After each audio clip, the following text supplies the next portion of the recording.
It's time for Lord Don's Treehouse of Terror. Oh, wait, no, that's The Simpsons. Lord Don's Crypt of... Oh, no, that's someone else. Lord Don's Vault. No. I know. Lord Don's Library of Horror. Brought to you by HalloweenPsychicFair.com. Hello, this is Reverend Don Lewis coming to you from beautiful Florida, and welcome to Lord Don's Library of Horror. And tonight our film is The Ghoul from 1933. And this film stars Boris Karloff, who was at this time very famous for his roles in Frankenstein and The Mummy, and a number of other actors, some of whom were already famous, some of whom would become famous, including Cedric Hardwicke, who may be more familiar to modern audiences as Pharaoh Seti from Cecil B. DeMille's Ten Commandments, Ralph Richardson making his film debut, and also Kathleen Harrison, a prolific character actress who may be familiar to you as the charwoman from A Christmas Carol from 1951, which starred Alistair Sim. However, at the time, many of these were not nearly as prestigious as they would later become, and Karloff was definitely the big name for the show. I like The Ghoul for a couple of reasons, one of which is I really quite enjoy the story, and the other is for the light that it shines on pagan revival of the day. And you know, a lot of people will try to convince you that nothing was going on in the pagan world prior to the 60s, but that's absolutely not true. There was a lot of interest in and practice of various forms of paganism in the early part of the 20th century, as in pretty much every century, going back to the Renaissance at least, and various kinds of revivals, and Egyptian religion was very much in vogue. And there were many people practicing Egyptian revivalism, which is featured in the film, with the main character being an Egyptian revivalist. And I think that is probably for pagans and for people in the metaphysical community the main interest in this film, and the way that this is portrayed. And we're going to have more to say about that as the film goes forward, but I think you'll find it very interesting. I regret that I could not find a better copy of this film, but I think you'll find it's a much better copy than our copy of White Zombie last week, and I hope that you enjoy it. And now, on with our film.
We don't want to buy no lino, no nothing. Mr. Zagore, please. Oh, him.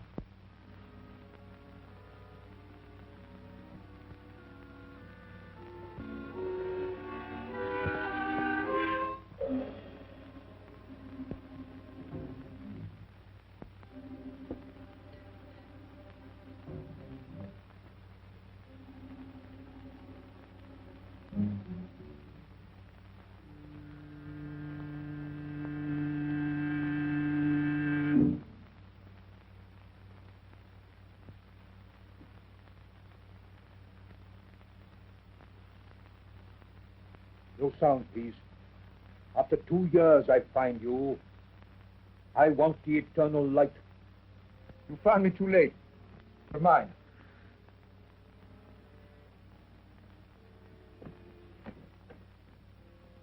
I can kill with this from the end of the room. No lies, please. You cannot kill in England, Mahmoud. They get down. If I hang, there are others. The eternal light goes back to the tomb from which you stole it. But I tell you, I have not got it. Please, I am not a child. I sold it. To whom did you sell it? Professor Morlant. That robber of the dead. Has he sold it? He did not buy to sell. What then? Like you, Mahmoud.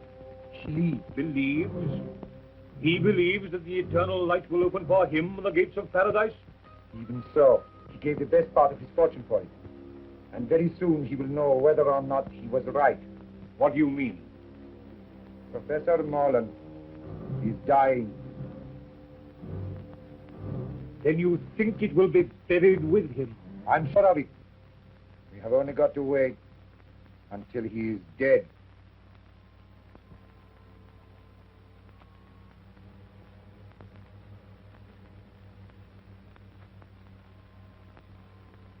Anubis. Opener of the way.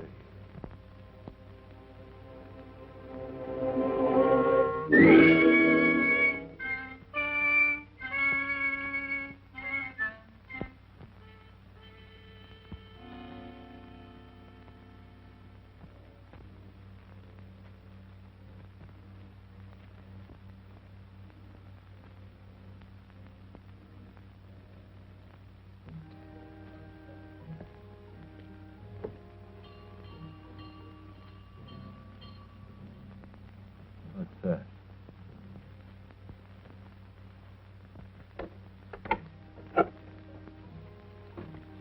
Well, what is it? Good evening. I have been in the neighborhood, and hearing of your master's illness, I took the liberty of calling. How is he tonight? He'll not see the morning, He hasn't asked for anyone of my cloth. nor will he. He's set in his ways, and they're the ways of the heathen. I know he won't see the rector, but though I'm a comparative stranger, I don't like to leave a man to die like that.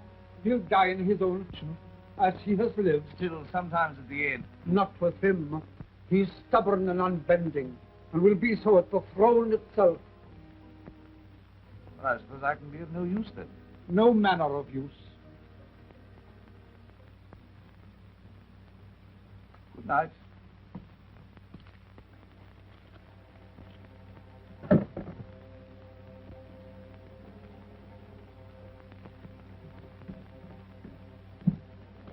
He's asking for you. Where can I find Mr. Brown?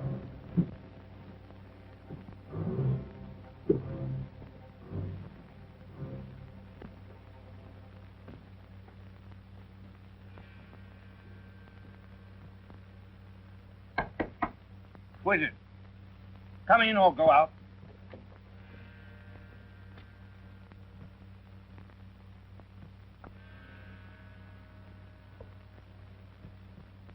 You'll have to go up soon if you want to see him again.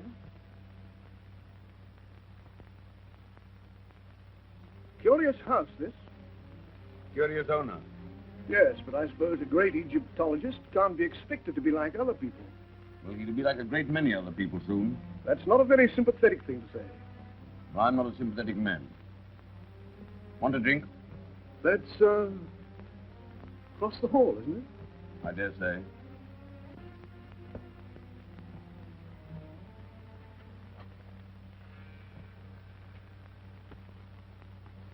September 22nd, 1931.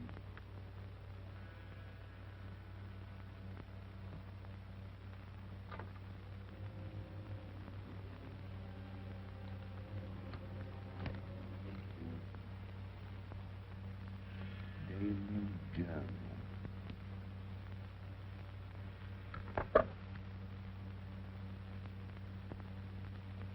Nineteen 22. The eternal light, mine at last.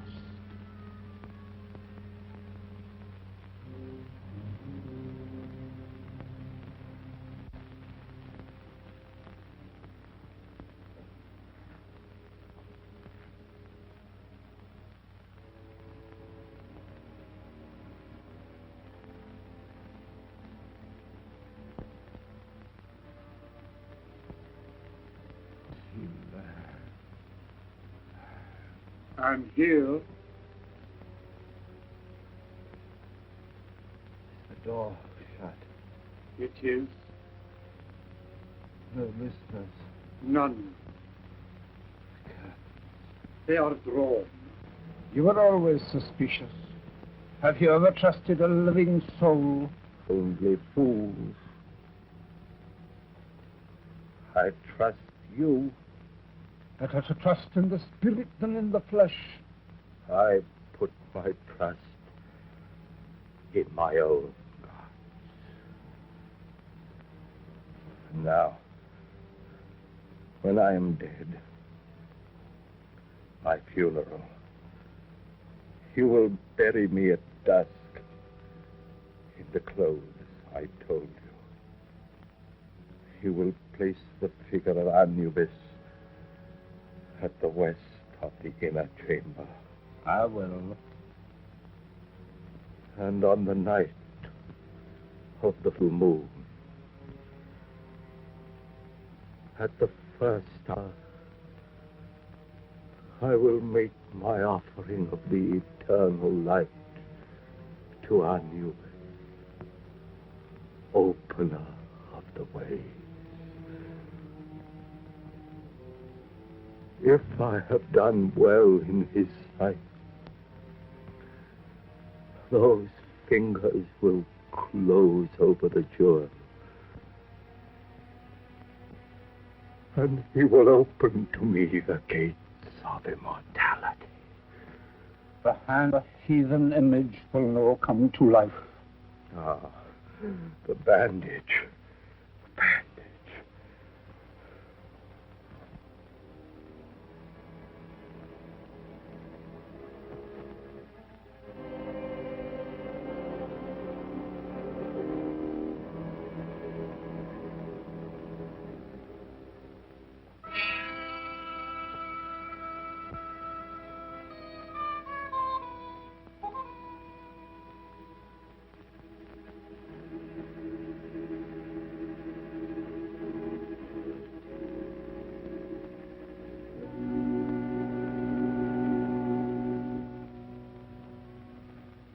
Look.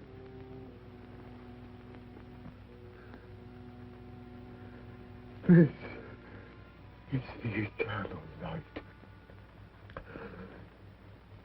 It must rest in my hand. A man will now find peace who robs his heirs. Bandage my hand.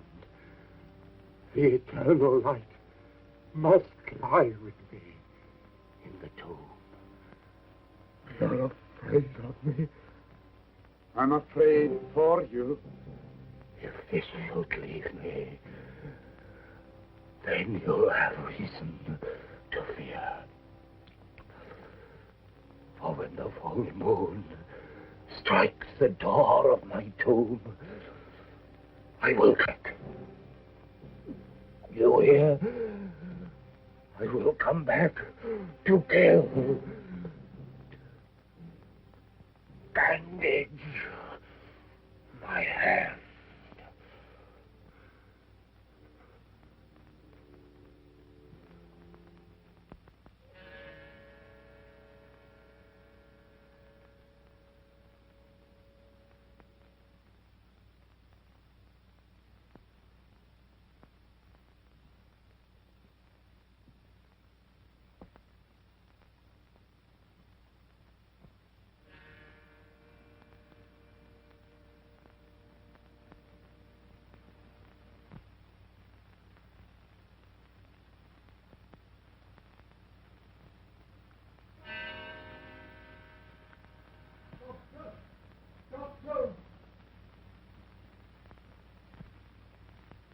Doctor!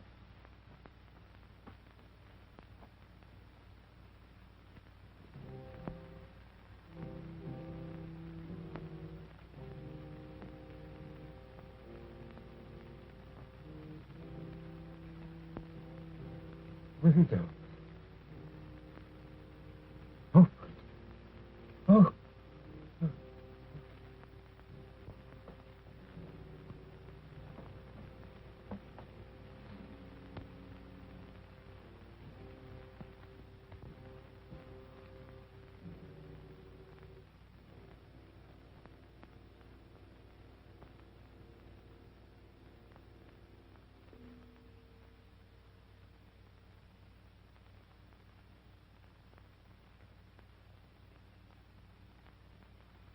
all over. Make out a certificate. What failure? What was the idea of bandaging his hand like that? I cannot say. He had many queer fancies. I'll be round in the morning to sign the certificate.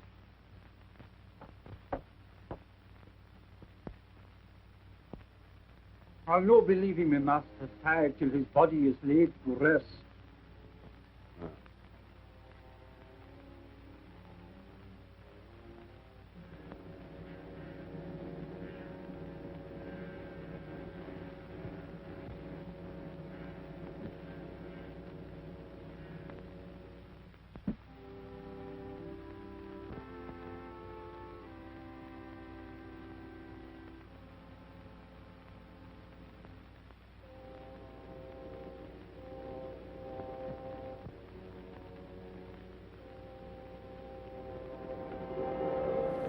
I put my trust in my own gods. How cool is that? I do too. Professor Morlant is very clearly shown as being a pagan, although this film uses the terms pagan and heathen interchangeably, as was the case at the time. And it's very clear that not only is he pagan, but everyone who knows him knows it, so he was obviously very openly pagan as well. And the other characters exhibit varying levels of disapproval of his paganism, but they are clearly aware of it and unable to in any way stop him from his chosen faith. It is interesting to compare this film versus The Mummy, which Karloff had previously starred in, which also featured ideas of Egyptian religion and Egyptian revivalism, and which did not have that kind of negative opining on the part of other characters. In this film, they felt the need to show that other characters disapproved, but when you consider that they were variously a parson, a servant who had very conservative views, etc., I suppose it makes sense that they would have had such ideas. It is worth noting that the family members do not seem to have any problem whatsoever with the professor's religion, and for all we know, they might share it.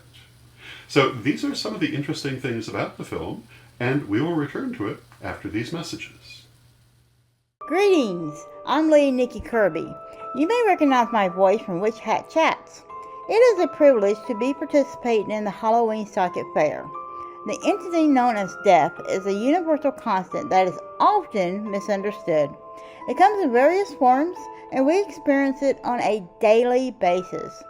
Discover how to tap into this powerful magic to transform your life in my workshop called Death, My Friend, My Ally. To register, please visit www.halloweensocketfair.com, and I look forward to meeting you. Have an amazing day.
I'm Reverend Lori Denman, and I'm the Dean of Students at witchschool.com.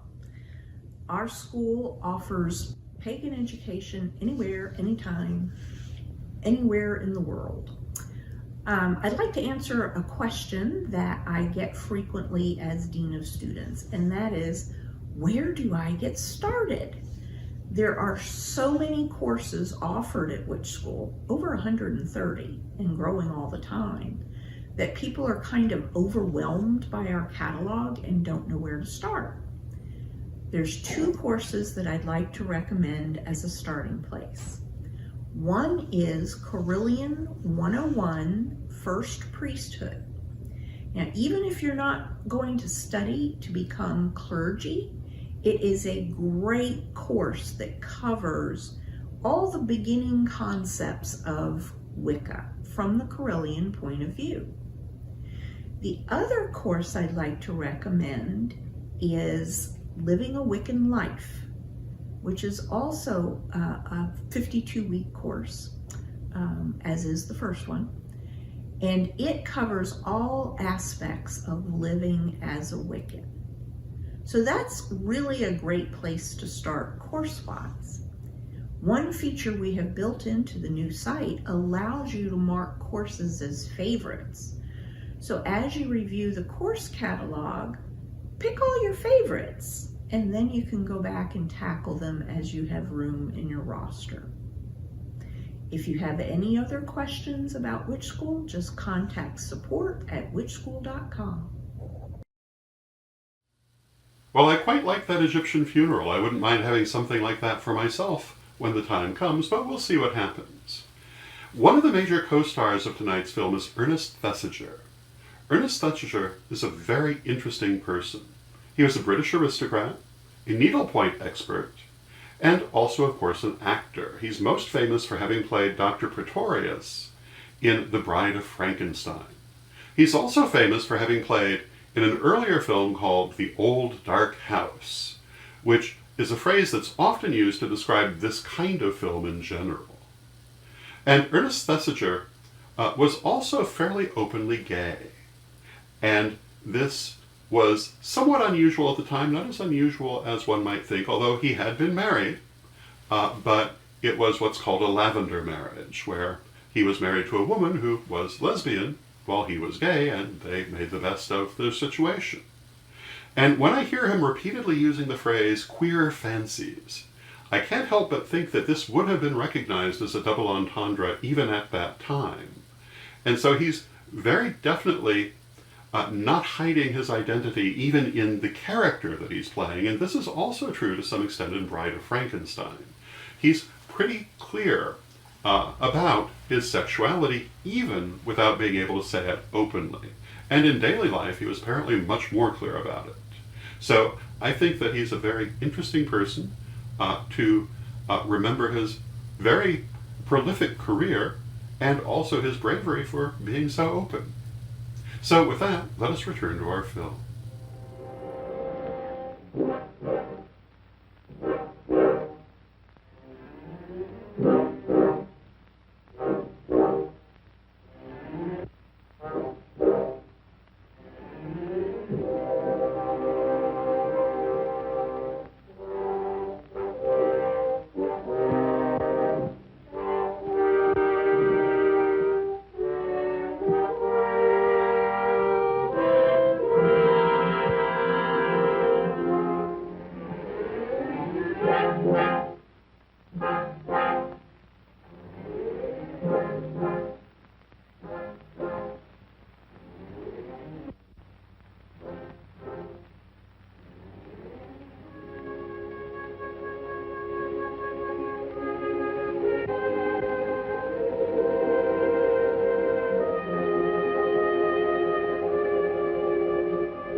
Where are you going? To feed the lamp that is to burn inside.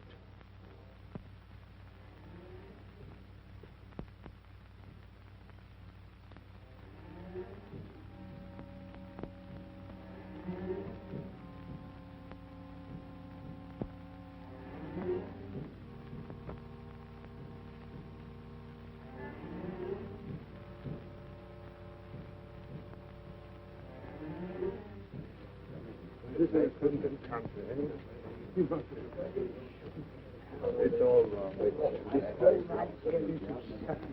It's a disgraceful devil.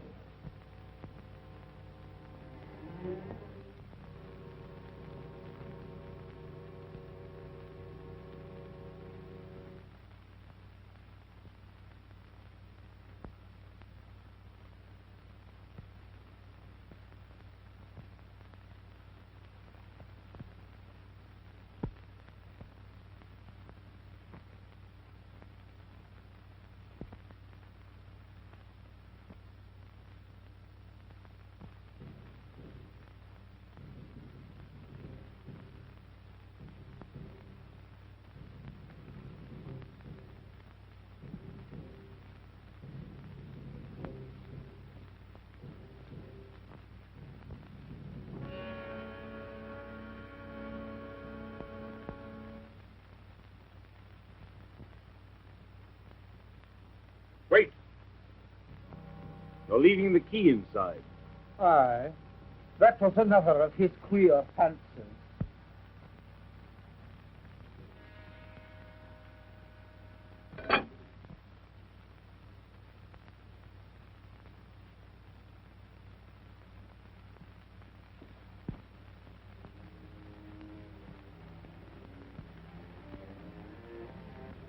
I want you to stay here and watch that man with the club foot.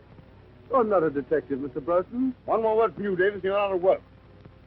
I have reason to believe that he has stolen a valuable piece of property. May make an effort to get rid of it. Watch him and telephone me at my office if he leaves the house.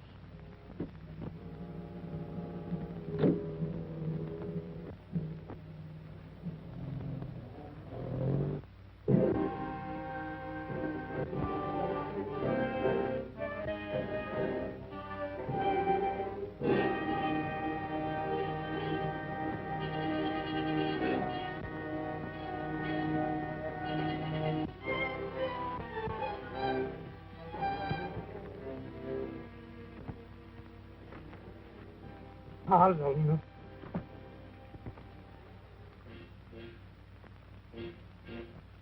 Mr. Harlan to Langford Street.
From Ransom. Shillings if you'll drive me to Yaxford Station in time to catch the 5 o'clock train. I'll oblige you, Governor. I was going straight back as it was.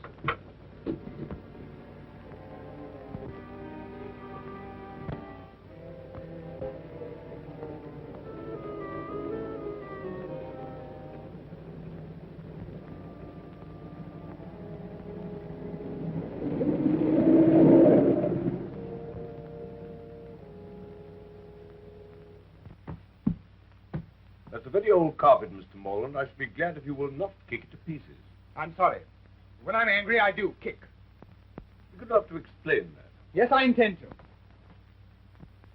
By your own statement, Miss Holland and I are the sole heirs of Professor Morland. We would inform neither of his death nor of his funeral. Your uncle died and was buried in a certain way according to his wishes, which need I go on? Almost his last words were a threat to return from the dead. In my opinion, he was mad. Well, that may be so. Miss High should have been consulted. But I understood that Miss Harland were not on speaking terms. Well, what of that? You expect quiet at a funeral, don't you?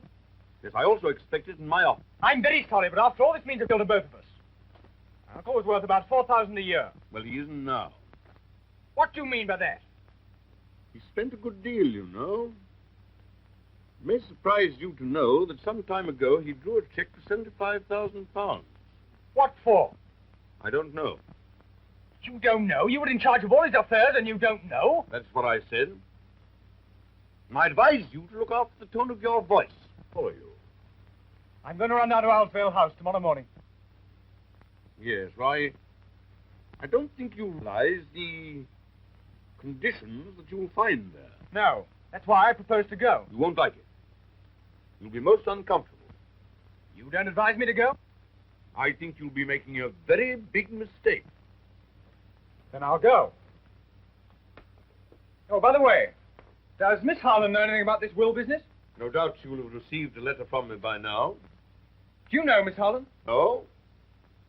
I propose to give myself the pleasure of calling upon her this evening. Hello. Oh, it's you, a minute. I have a visitor here, but I think he's just going. Thank you very much. If you're going to see Miss Harlan tonight, I shall be there myself.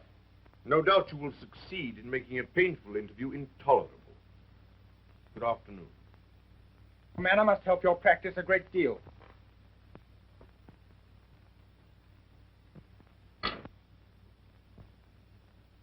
Now, Davis.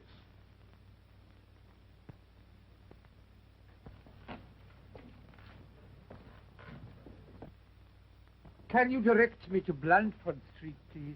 Follow the tram lines, close on the Mall, and then turn right at the church. I'm obliged to you.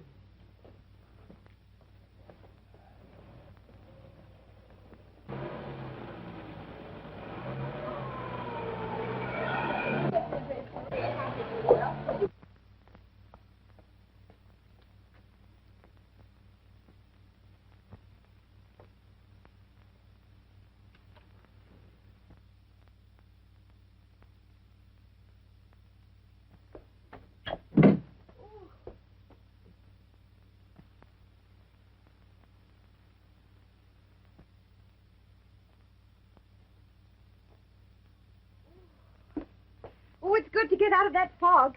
My dear, a most exciting thing has happened. Oh! Oh, don't let it happen again. No, not that. That's a chestnut. It's this. It looks like a solicitor's letter. Just been delivered by hand. Oh, dear. What haven't we paid? I wonder if I'm going to get a shock or not. Oh! Oh, Caney, that is a silly game. After all you said about Uncle Henry, what do you think he's done? Be nice at last? He's dead. My dear, I'm sorry. And his solicitor wants to see me. My dear, I'm glad. He was awfully rich, wasn't he? He may have left you a fortune. If he has, I'll buy you a private cinema. Oh, I say, did this letter come? A few minutes ago, what? He asked me to telephone him if I could see him here at 6. You don't want to miss the chance of a fortune for the sake of tuppence. You better run out and do it now. You're right.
Why, good Lord, it's Betty Harlan. Race Morland.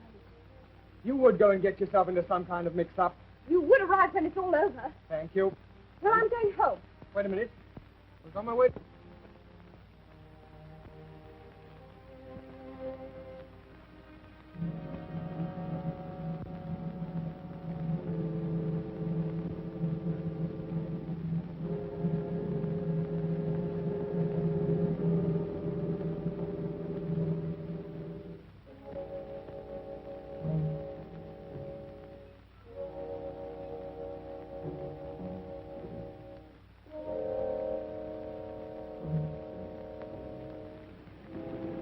Detective. Cunningham, get out. Quickly as possible.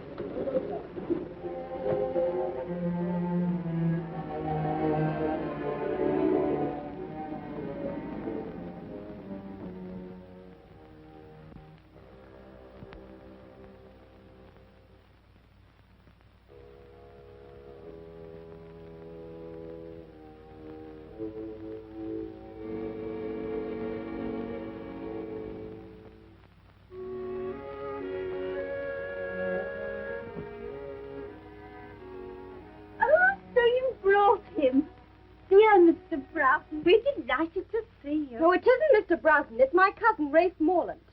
Dear Mr. Morlant, we're delighted to see you. Wrong again. We don't like him very much. Oh, don't we? I didn't realize. Well, our two families are not on speaking terms. Oh, dear. As far as I can make out, it was started by my letter as a Christmas joke. Won't you sit down? Thank you. But now he's dead. The trouble's all over. I'm not sure. It hasn't just begun. Where's Mr. Broughton? Because I didn't telephone. I nearly got throttled instead. Betty! There was a man with a limp. He pushed a note into my hand. I just put it in my bag when somebody snatched the whole affair. What was in it? There's something of value at Owl's Vale. Others are after it. So come. And Broughton was doing everything he knew to keep me away from there. Why, goodbye. I'm going down there right away. I'll let you know what happens. You're wrong. I'll let myself know. If you go, I go too. You can't do that. Alone in a house with a man you're not even on speaking terms with. Oh, don't be so absurd. It's not as if I even liked him. Oh, if another woman was going, perhaps.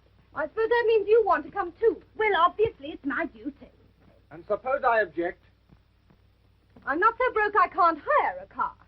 Oh, all right, you win, but for goodness sake, hurry.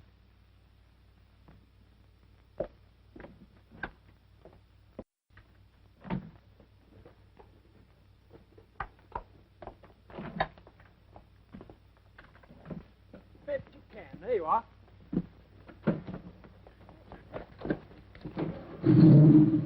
Oh, this is an unspeakable car. There's no room for my leg.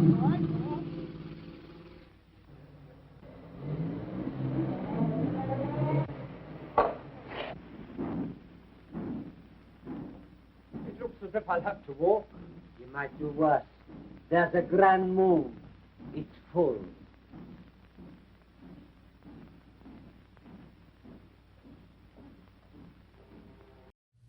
This film has very atmospheric sets and lighting, which unfortunately are not shown to their best effect in this somewhat deteriorated copy of the film. At the time, they would have been much clearer. And they, in my opinion, show a strong influence from German cinema of the 20s, which could be very impressionistic. And I think you'll agree that some of these sets, although very realistic, also have a strongly impressionistic quality to them. And I think that's part of the charm of the film. Again, it was a little bit more charming in clearer prints that were circulating when it came out, but you can still see the effort that went into the design of this film. So I hope that you will enjoy that, and we shall return to our film after these messages. Happy Halloween, folks, and welcome to the month of October, and I'm hoping you're going to enjoy this wonderful festive season. HalloweenPsychicFair.com, where our online psychic fair is occurring, is where you can get seances, classes, and psychic readings to your heart's delight. We had an opportunity for an all-access pass which could bring you into dozens of classes by major people, including Byron Ballard, Phil Farber, Reverend Don Lewis, and so many more spectacular people teaching you how to be a psychic, as well as practicing simple magic and a way to learn how to be better at your craft. Plus, we are going to add on these magical seances with Reverend R.J. Greenfield, Reverend Don Lewis doing these major psychics. Plus, we're going to have some great people doing just ordinary readings for you, if there's anything ordinary about a reading. So check it out, HalloweenPsychicFair.com, one of the greatest places to be. It'll be running through the entire month of October, and you'll be able to enjoy it. So check it out, look at it, enjoy, HalloweenPsychicFair.com. Join us today, and happy Halloween. October is here, and you know what that means. We pagans get on our broomsticks and gather together during the witching hour. One of the biggest problems us pagans face is that we have very little space. And how do you keep our altars with us? Don't fret, because at Moonlight Potions and Charms, we have the passion in designing products that will help you to embrace the power of your own magic. With the tap of the wand, the altar on the go contains everything you need to set up your magical altar, even in the smallest of spaces. Or the altar on the go, ultimately wicked special edition, jam-packed with more items for your magical need. Our new arrivals include altars designed to honor the Voodoo Queen, Madame Marie Laveau, Santa Morte, as well as our beloved ancestors. There is so much more in our wicked store to help you embrace the power of your own magic. So come on in to Moonlight Potions and Charms at www.moonlightpotioncharms.com and discover the wicked things that ignite the magical passion in you.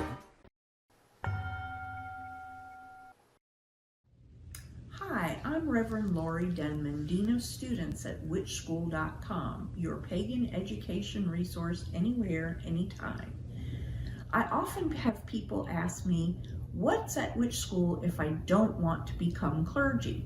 Well, let me tell you, there are courses on divination, spell crafting, books of shadows, herbalism, crystals, tarot, many other forms of divination, just about any metaphysical topic you could want, we've got you covered at witchschool.com. And now all of the characters converge on the old dark house. And continuing our discussion of the art direction of this film, you will notice that the old dark house features an awful lot of common horror tropes. It is an isolated country mansion. There is no electricity. It's all lit by candlelight, which might seem odd in 1933, but so it was sometimes still the case with isolated houses. But here it's obviously being used for effect. And you'll notice also the importance attached to the full moon in terms of the god Anubis, even though these things actually have nothing to do with one another. But it's part of the general horror trope of the day. So, as we return to our film, watch for those horror tropes and see how many you can spot, because there are an awful lot of them here.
I'll see if there's a name on this gate.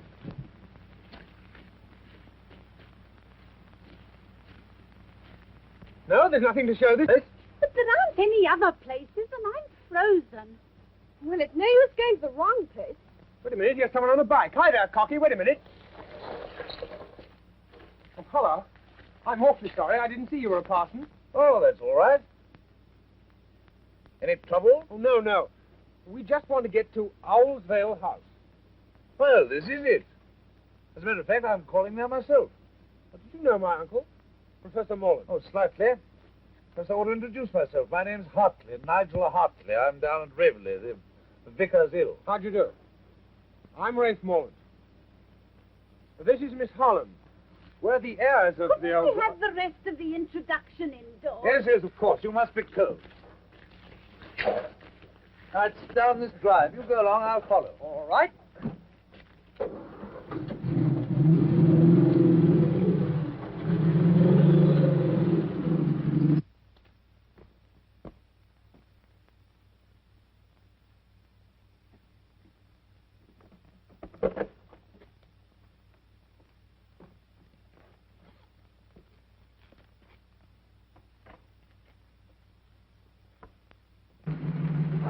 Here we are.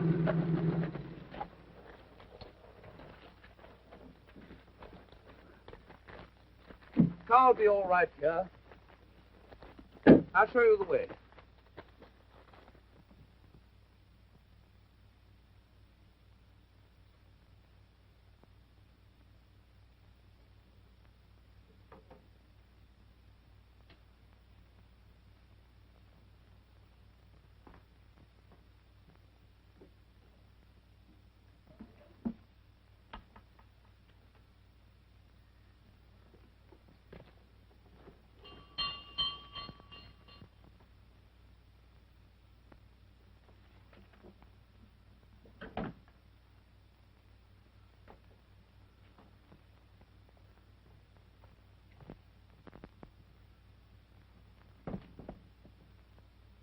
What a horrible house. I wish I was home in bed. I can hear someone coming.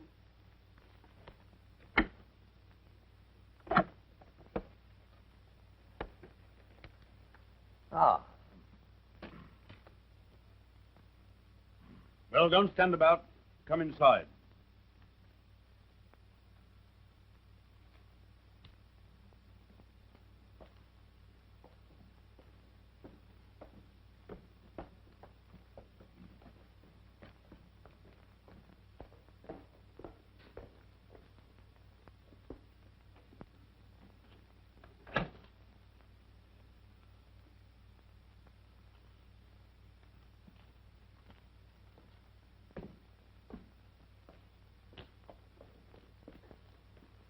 We'll go into the library.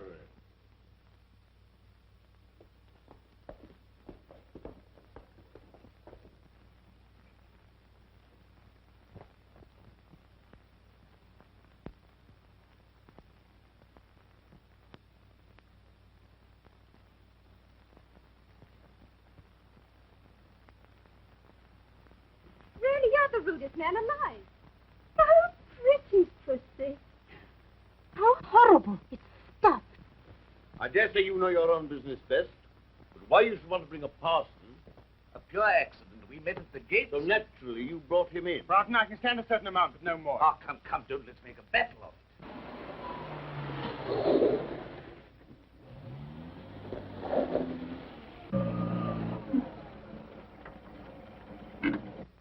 You stay here in the car. No. I shall be among the trees, watching.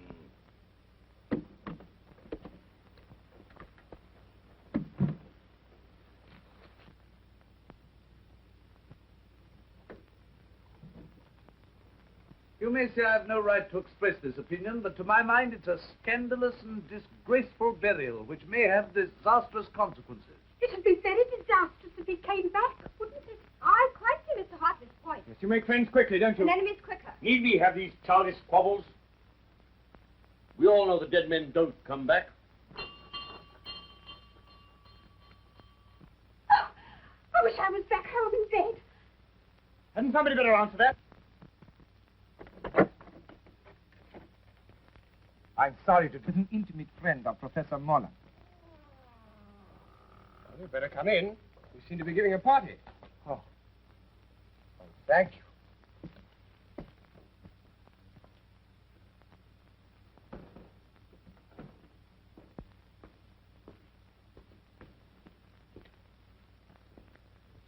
My name is Aga Ben Dre.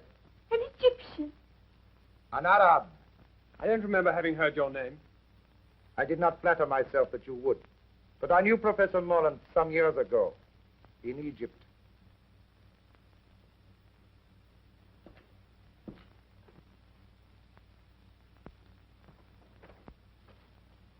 I heard too.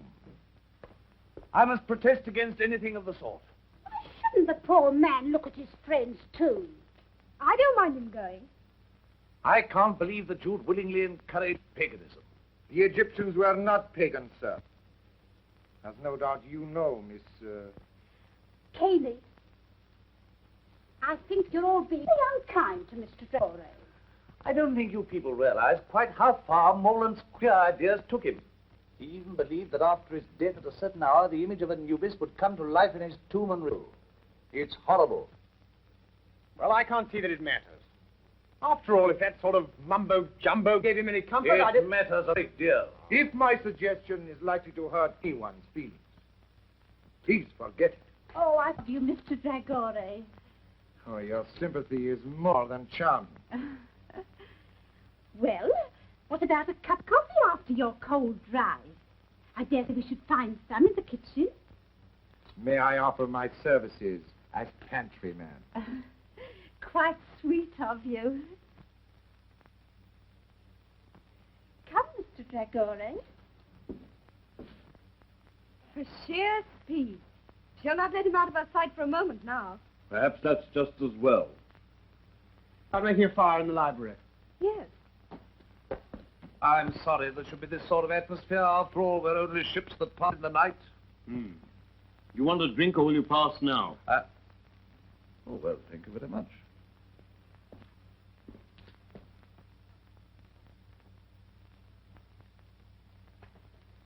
There you are.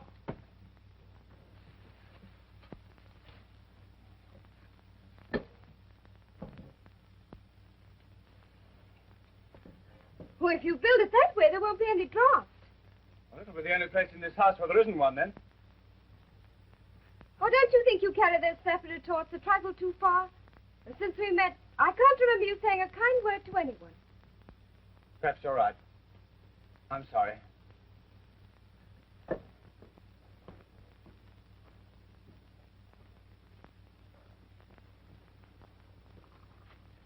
Six cups. That's just 4 too many. Eh?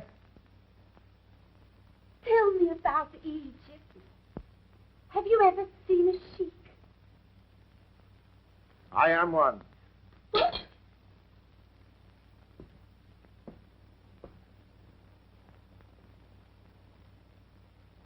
thanks. Then how should I address you? Oh, I'm cutting sandwiches for a sheik.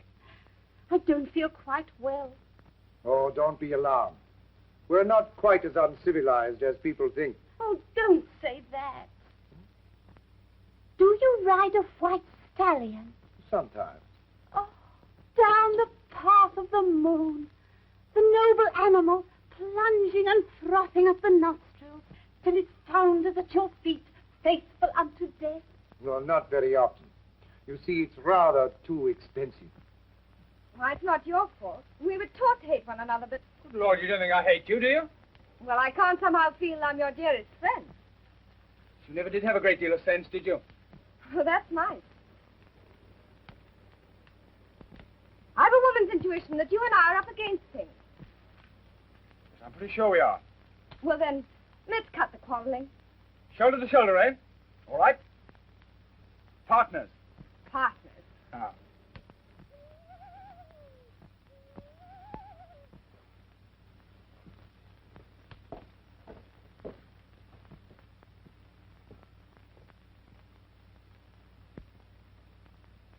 Oh, what a wonderful night. It's a full moon.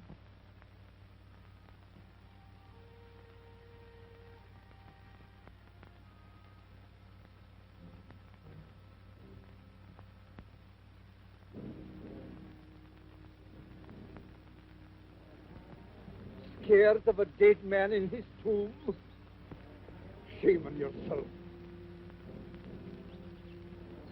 Are you a child that your knee should rattle at the talk of a madman? Look your enemy in the face. It's the fear of the big door has got you, and will hold you fast till you stare it down.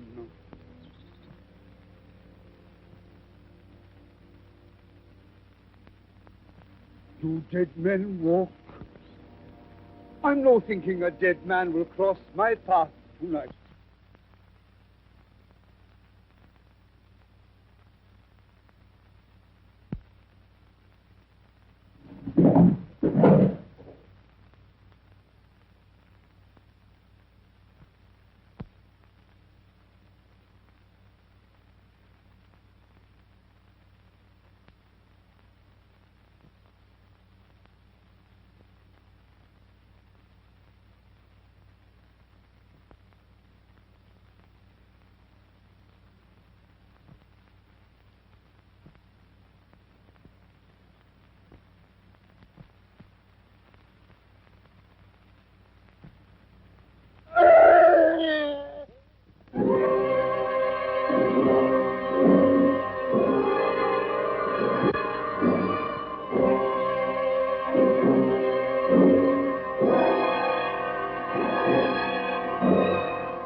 Aga Bentragore.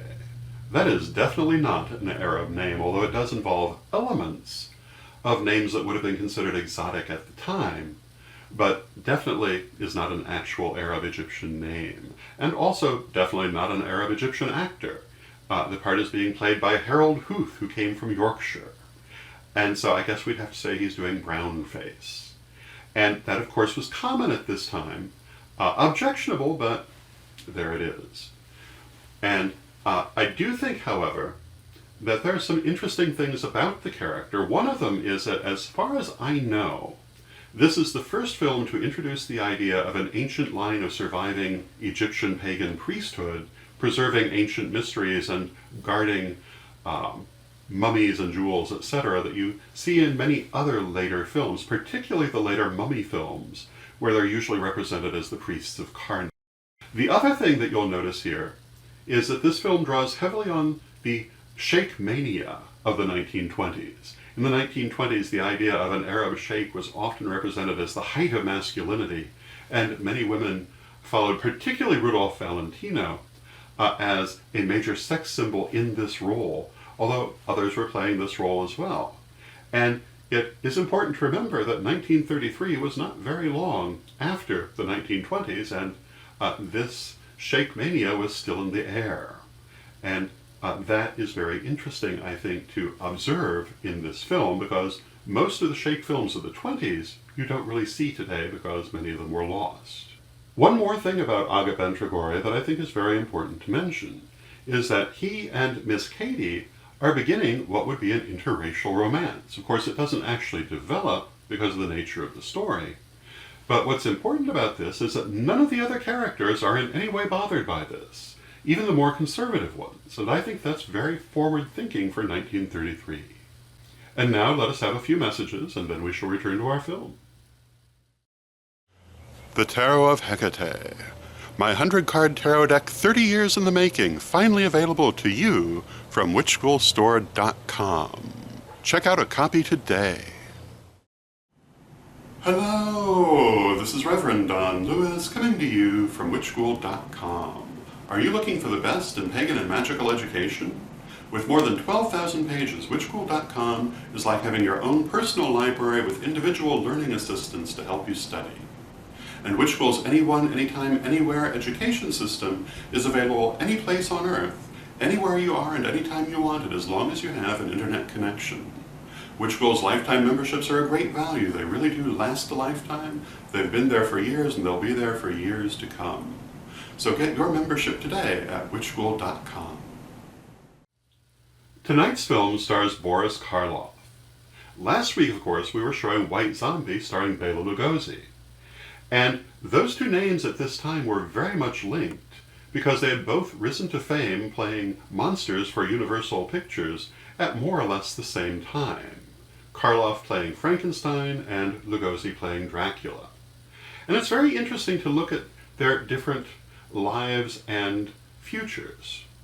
Lugosi was Hungarian, and he hoped for a much better career than he was able to build, partly because he could never lose his Hungarian accent.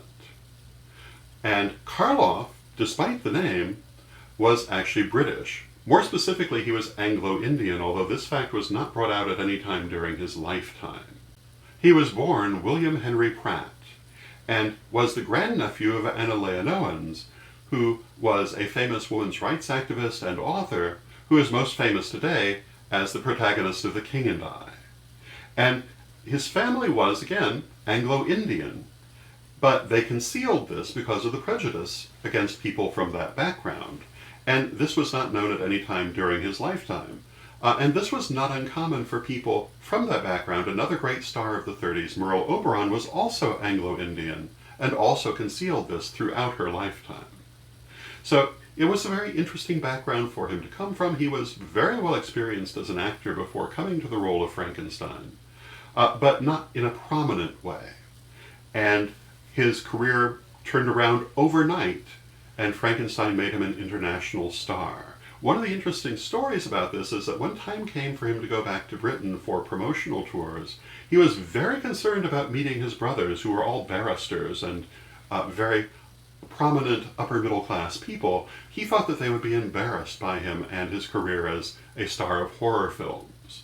When he got there, he found out that his dignified brothers were fanboys who wanted nothing but pictures with him and to introduce him to all their friends as their famous brother, which is rather cool. Karloff had a very distinguished career, although, like Lugosi, he was always associated with horror. But he seems to have been happier with this than Lugosi was. And he continued working into his old age. He lived much longer than Lugosi, and was still making entertaining horror films right up to the end of his life. And I think that's very cool. And so, with that, let us return to our film.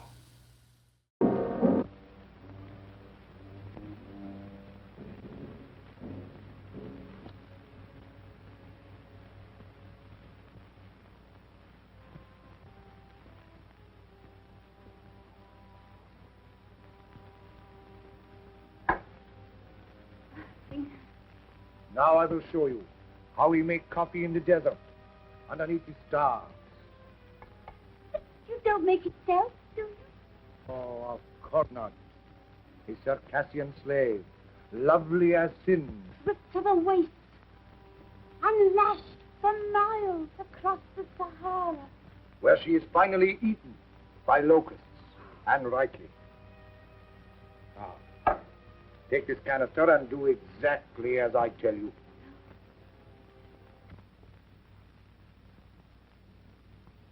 Two.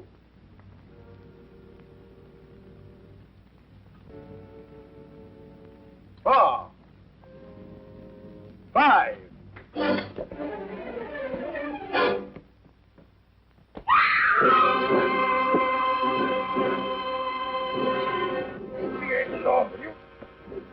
Arms away from... What's the matter with you? Are you mad, eh?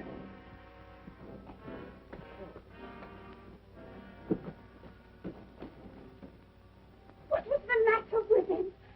Was it drink? No. Terror. Stark terror. Oh, then I've caught it.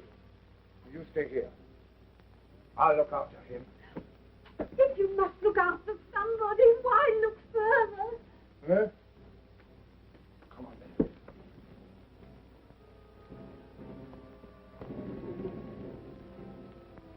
Rafe! That limp, I'd swear to it anywhere.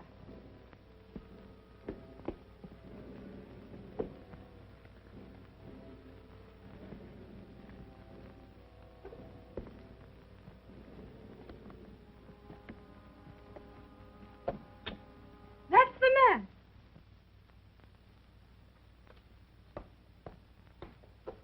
Look here, did you give a note to this young Gather lady? up your things and get out of here. The master, I've seen you. I did.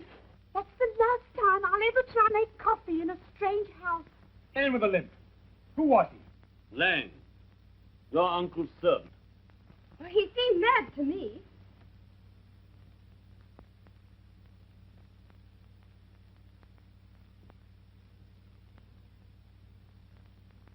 Yes. And pretty dangerous. You others had better go into the library. I'll have a word with him. Yes, come along. Mr. Broughton understands the man.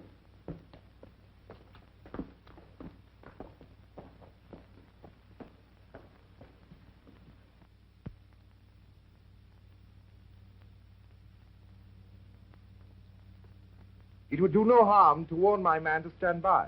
Your man? Is he a sheik, too? No, he's his chauffeur. He's outside now with my car.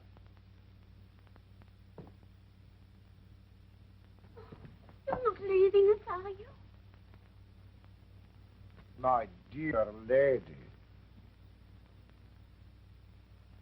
Not a very courageous person, our foreign friend. You think he's run away? Absurd. I'd like you riding your bicycle with a Circassian slave, lovely as sin, across the handlebars. What on earth are you talking about? Now listen, good people. Good? Don't you think perhaps we're allowing this thing to get on our nerves? Don't you think perhaps if we took a grip on our self-control... Now listen, good parson. This is our show, and our nerves are probably just as good as the next man's. So keep that sort of talk for your pulpit. Right. Oh, well, of course, I've no wish to interfere where I'm not wanted. Then don't. This is not a Sunday school.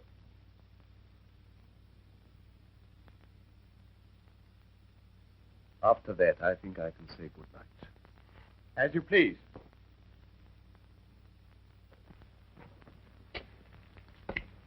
Well, I'm sorry I was offensive. Good night. Oh, well, the tongue is an unruly member, is it not? Yes. Yes.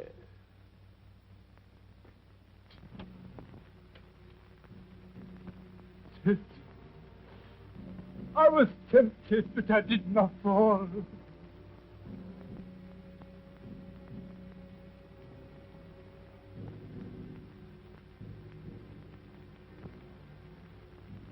I did not fall. The thing's safe. I swear it.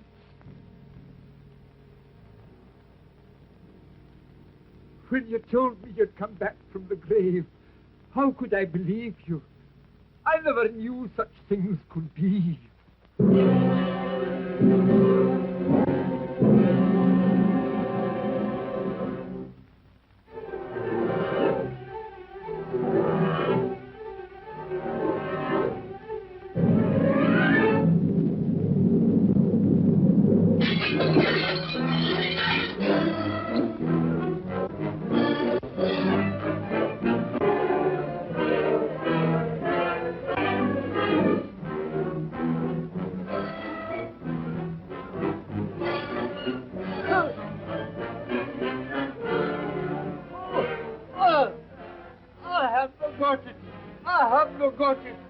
The girl, she has it. I swear it. Oh, oh.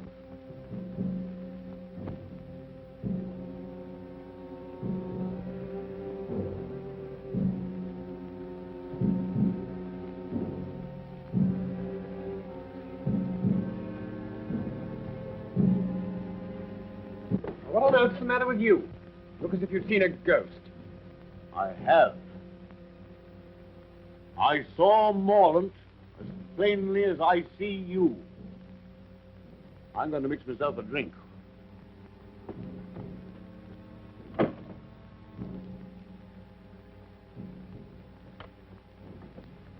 Betty, just a minute. Well?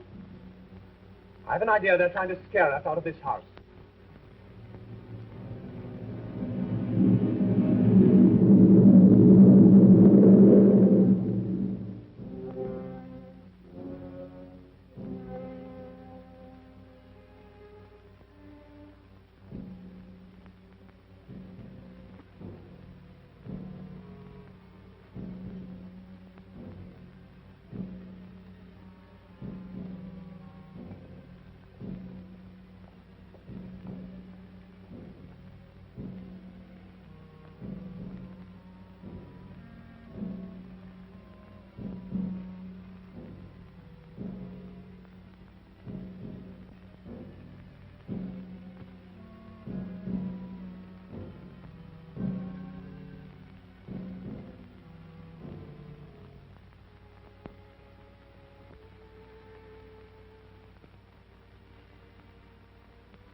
No use blinding ourselves to the fact. There must be something pretty big at stake. Something that depends on getting rid of us. And me. What are we going to do?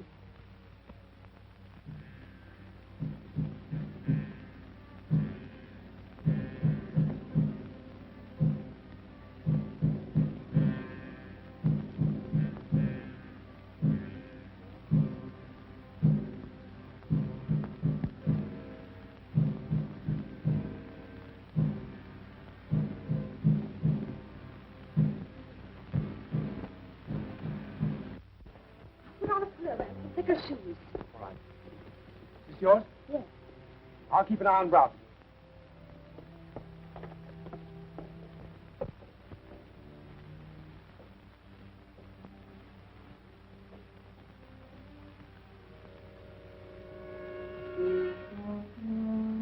Well, I think you've every chance of seeing things if you lower Scotch at that pace.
I'll come down.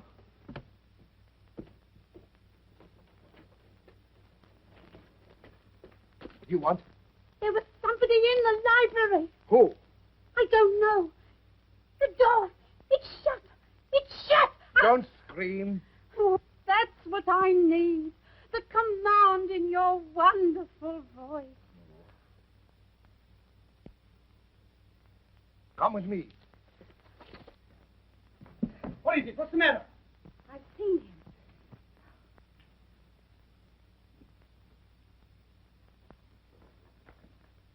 Now perhaps you'll believe what I told you. Get me a glass of water quickly, will you?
Thanks. I wasn't hurt. Only frightened. Broughton, see if you find Miss Caney, will you?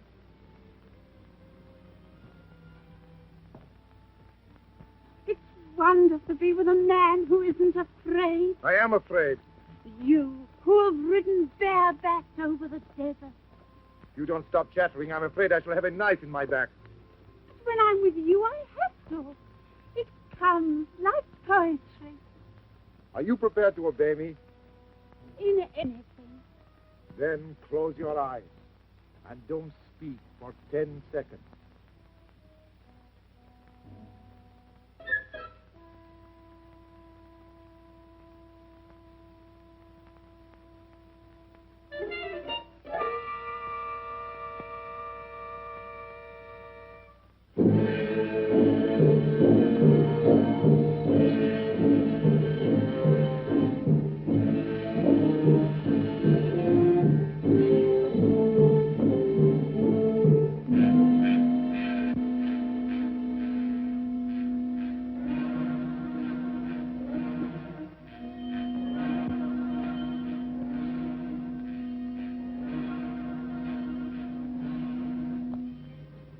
We all panic sometimes. I cut his hands on me. That's why I know it was no ghost. It was no ghost. Look at the clock. It's nearing the hour. I know where to find him now. He's gone back to the tomb, to his heathen gods. And you and I will... Wait a minute. What's his doctor's telephone number? Yaxford, 72.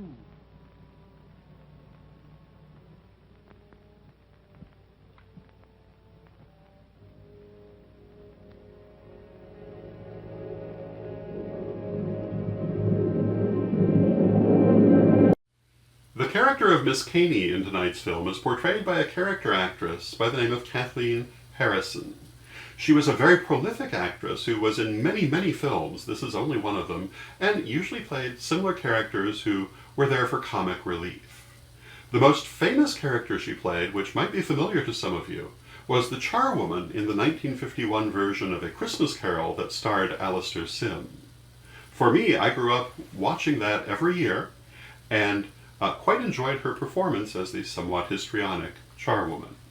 Another interesting fact about Kathleen Harrison is she lived to be 103 years old, dying only in 1995, therefore easily the last surviving member of this cast. Greetings, I'm Lady Nikki Kirby. You may recognize my voice from Witch Hat Chats. It is a privilege to be participating in the Halloween Psychic Fair. The entity known as death is a universal constant that is often misunderstood. It comes in various forms, and we experience it on a daily basis. Discover how to tap into this powerful magic to transform your life in my workshop called Death, My Friend, My Ally. To register, please visit www.halloweensucketfair.com, and I look forward to meeting you.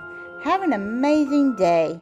Happy Halloween, folks, and welcome to the month of October, and I'm hoping you're going to enjoy this wonderful festive season. HalloweenPsychicFair.com, where our online psychic fair is occurring, is where you can get seances, classes, and psychic readings to your heart's delight. We had an opportunity for an all-access pass which can bring you into dozens of classes by major people, including Byron Ballard, Phil Farber, Reverend Don Lewis, and so many more spectacular people teaching you how to be a psychic, as well as practicing simple magic and a way to learn how to be better at your craft. Plus, we are going to add on these magical seances with Reverend R.J. Greenfield, Reverend Don Lewis doing these major psychics. Plus, we're going to have some great people doing just ordinary readings for you, if there's anything ordinary about a reading. So check it out, HalloweenPsychicFair.com, one of the greatest places to be. It'll be running through the entire month of October, and you'll be able to enjoy it. So check it out, look at it, enjoy, HalloweenPsychicFair.com. Join us today, and happy Halloween. And now we return for the end of our film where the villain is revealed, and the villain is revealed, and the villain is revealed.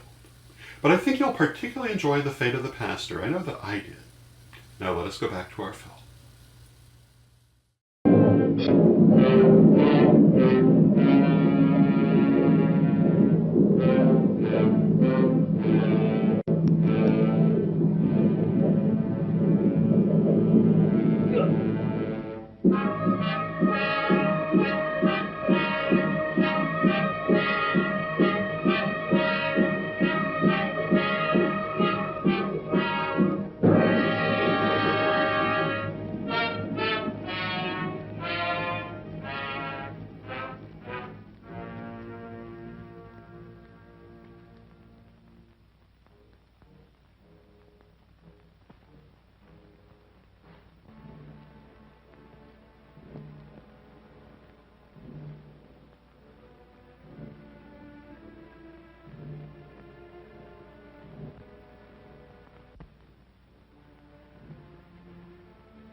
You're not a parson, just a dirty crook.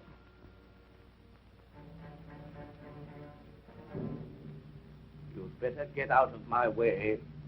Your hand, eh? So that's how it was done. I wouldn't come any nearer. I don't have to.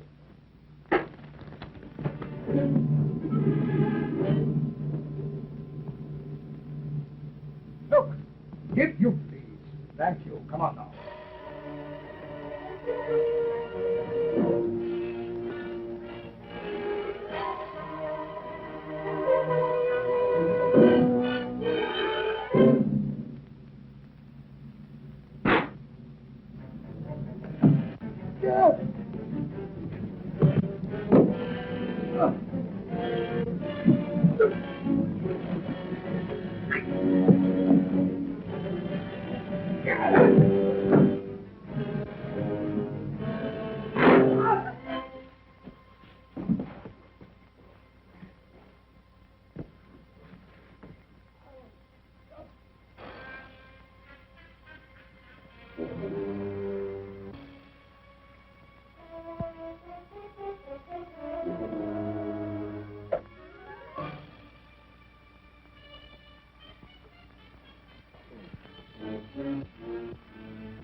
When I phoned the doctor, I told him to bring the police.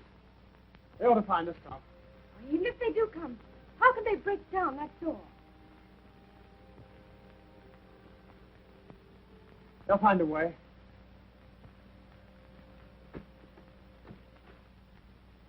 I'll make a bandage.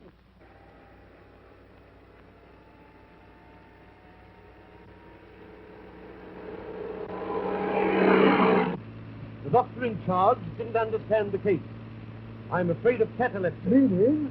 Morlant was buried alive. Oh, Mr. Dreadnought, what were those shots? Out of my way. Where are the others? Leave me alone! Oh.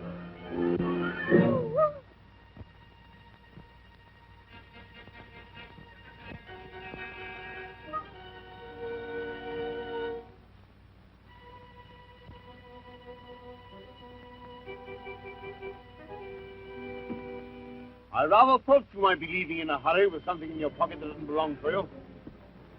Hand it over. You win.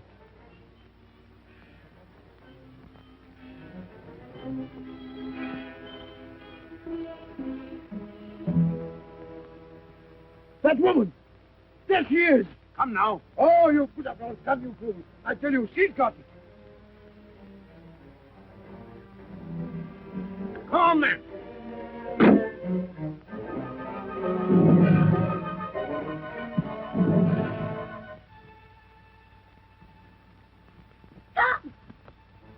Now, Miss Taney, if you please.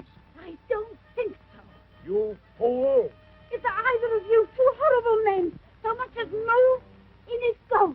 You don't know the value of that jewel. I don't care for the value, it'll go. And if you shoot, I'll go with it. I mean it. Down 30 feet. And about 60 feet of water. And then Australia. I can't see the target. That light seems much lower.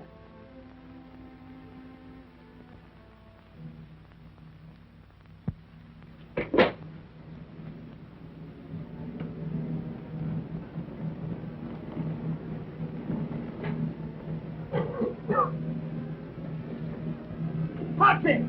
Quick, come on, get out, get him out of here. Right. The door!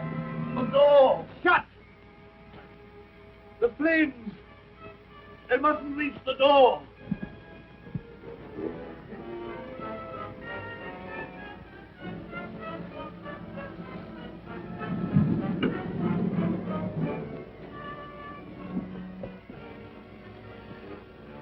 No good, you can't get in there.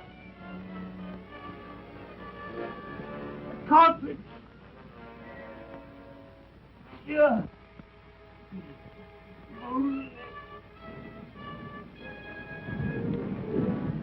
I've had enough of this, Miss Caney. Supposing I'm ready to shoot and take the risk. You'd be taking a bigger risk than you think. I'll take that gun, thank you. Now look here! That'll do. Now, what's the problem? This. They're after it. All of them. Belong. I'll carry her to the house.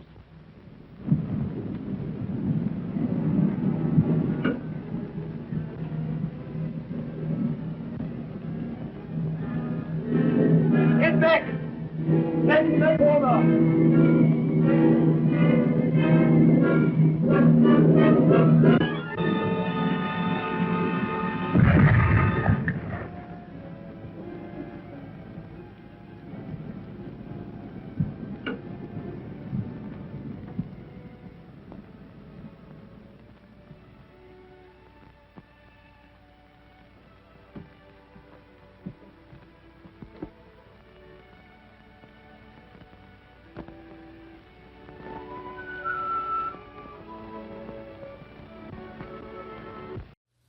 Well, that was The Ghoul from 1933. I hope you enjoyed it.